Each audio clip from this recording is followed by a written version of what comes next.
that's the future. Now I want to continue one more Liz talk. And for this one, I'm not just calling a friend, that old call a friend, I'm calling an expert. And please welcome Karan Bhatia, who is the Vice President of Government Affairs and Public Policy at Google, and a dear friend, and happens to be a member of the USGLC board. Hi, my friend. Thank you. Usually he's flying all over the world, so this was great. not easy to find like a date that I could get him on here.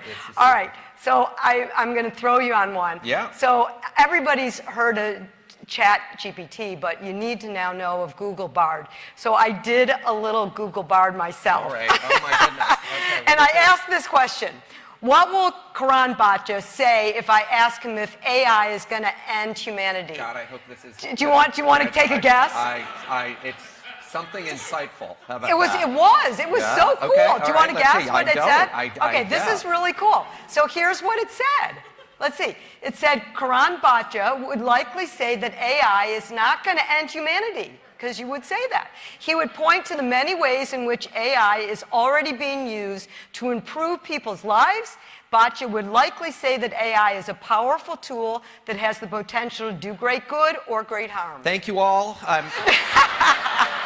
Isn't that right? That's what we're going to talk about. Fantastic. Is that so great. cool? So, how cool is that? All right. Does so, your homework for you. Okay, but what's cool is we're going to talk because we had breakfast.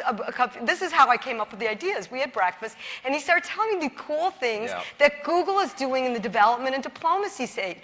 And so here's my first question: is you're doing amazing things, and you start talking to me about how AI can do and be a forward-looking movement in global solutions. And you said recently, AI can help us reach our climate goals, build sustainable growth, maintain global competitiveness. I know Google's AI is already providing critical flood forecasts in more than 20 countries. Give us some examples of things you're doing that are doing good in the world through AI. I mean, Liz, look, everybody's attention has been caught in the last 3 or 4 months by these, fantastic generative AI tools that have sort of emerged onto the scene. So ChatGPT, Bard, and so forth.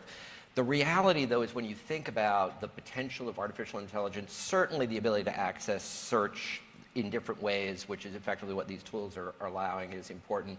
But the power that AI really is going to bring, I think, is going to be in meeting challenges like the ones you're talking about: food security, pandemics, climate change. And we are already seeing those being deployed. So flood forecasting example, people don't focus on it, but millions of people lose their lives each year to unanticipated floods, river and floods. There is the ability to forecast where floods are going to happen, where in these rivers they're going to happen, but they take the processing of massive amounts of data. We have the data, and now with the ability of artificial intelligence partnering with not just 20, 80 countries around the world now, including 80 now. 80, USAID, 25 of which are in sub-Saharan Africa.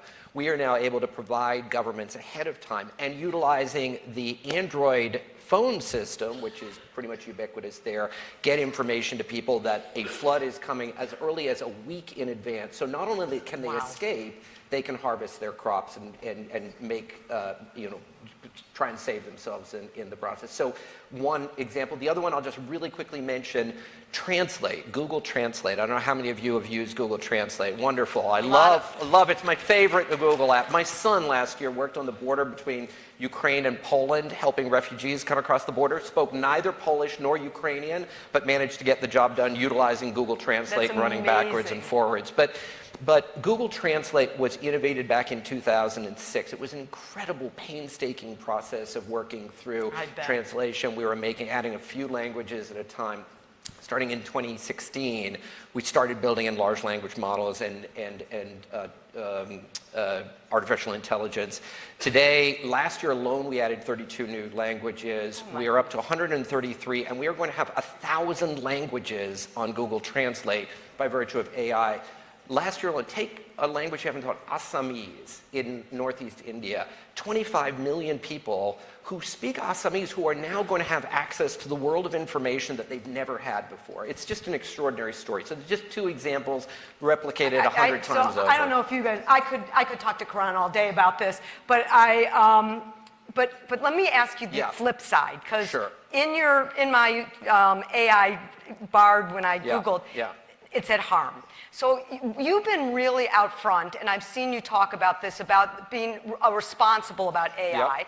And you're not the only player. There's other companies out there. There's other countries out there. Absolutely. Talk about just a couple of the threats and the risks Yeah. and what we need to be doing about them. Look, it's an incredible, powerful technology, but like most powerful technologies in the past, think nuclear energy, others, there are risks inherent in it. And in the case of AI, you're thinking about things like misinformation and disinformation.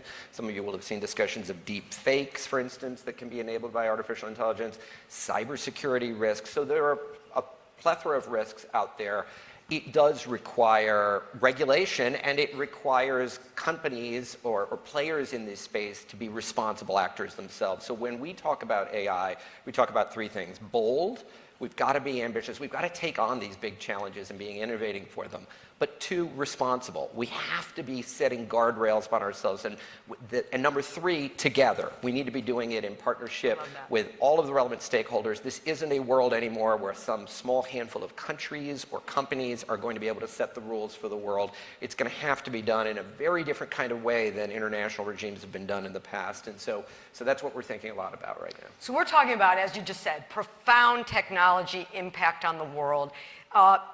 You come back here, I'll invite you 2 years from now to come back here. How will our world of development and diplomacy maybe change, hopefully, as you said, for the better, but give us a little bit prediction of the world of the future in development and diplomacy because of AI. So a couple of things.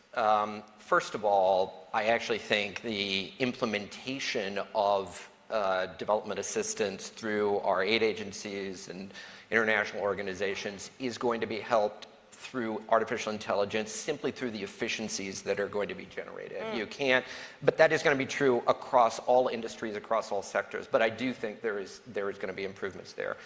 But I think the second thing really is, I have long believed that the core competitive advantage of the United States and the West in development assistance is technology, right? Yeah. It is the ability to take these innovative technologies, apply them to challenges that the developing world faces, and be able to help them leapfrog into that next stage.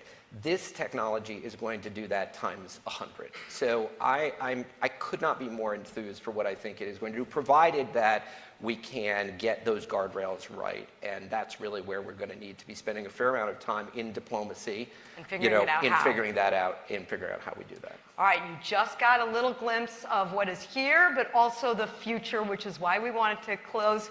Karan, thank you. Thank you, Liz. Mwah. Thank you. Thank you.